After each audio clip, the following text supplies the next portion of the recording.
Hi everyone, my name is Amina Khan. Today I'm going to be doing a video on my geography assignment. So my assignment is about world population growth. So we first look at exponential growth. Like, what is exponential growth? So this is when the population grows in a doubling or tripling effect every time.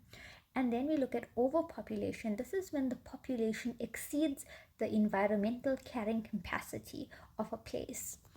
We're then going to look at areas which have high population. So these areas include South Asia, Europe, East Asia, Southern Asia, and we then look at why the people move to these places. So people move to these places for a better life, for job opportunities. Maybe the area they're staying in has a lot of crime or violence. This is why they move. Or like some of them could be even staying in like a rural area and stuff.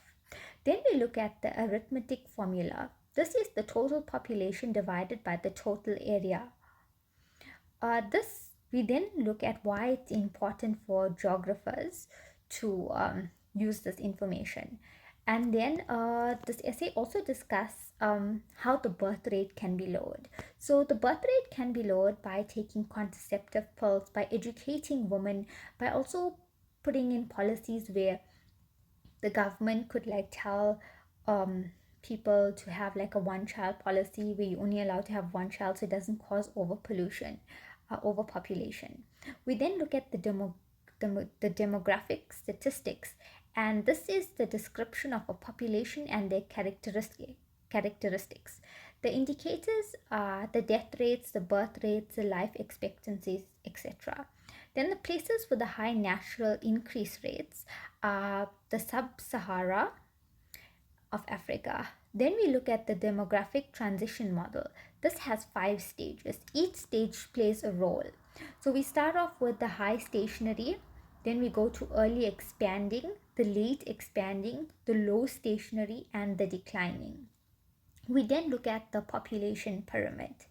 So the population pyramid shows us the gender and the age of population, and like it then separates it like males and females, and there's 3 types of this type of pyramids.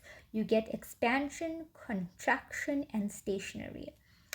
Then we look at how the government can help with overpopulation. So like the government can also, how China has the one policy child, the government can do something like that. The government can also provide grants for people. So if they cannot afford it, the government can provide grants. So this would help the parents pay. The government can also educate women, especially in the rural areas, about taking contraceptive pills, about family planning, and so on. Then we also look at how sustainable development is used. In sustainable development, we have the environment, social, and economy. And then we look at sustainable development. This is when we need a lot of our natural resources. We need to keep it for the future generation, so we cannot overuse it. We then look at how China and India overuses it and gives solutions on it. Like India uses a lot of like motorbikes and these tuk-tuks that gives off a lot of fumes, and this causes to air pollution. And then you also get China, which has a lot of factories, and they produce a lot of air pollution. Also, they can also look at they also use a lot of electricity. So this could be, they could use solar, wind, or they can find alternative ways to generate electricity instead of burning so much coal, because this causes air pollution, and it also, we won't have enough to keep for the future if we overuse it now. And then we look at South Africa. So how can we in South Africa help with this?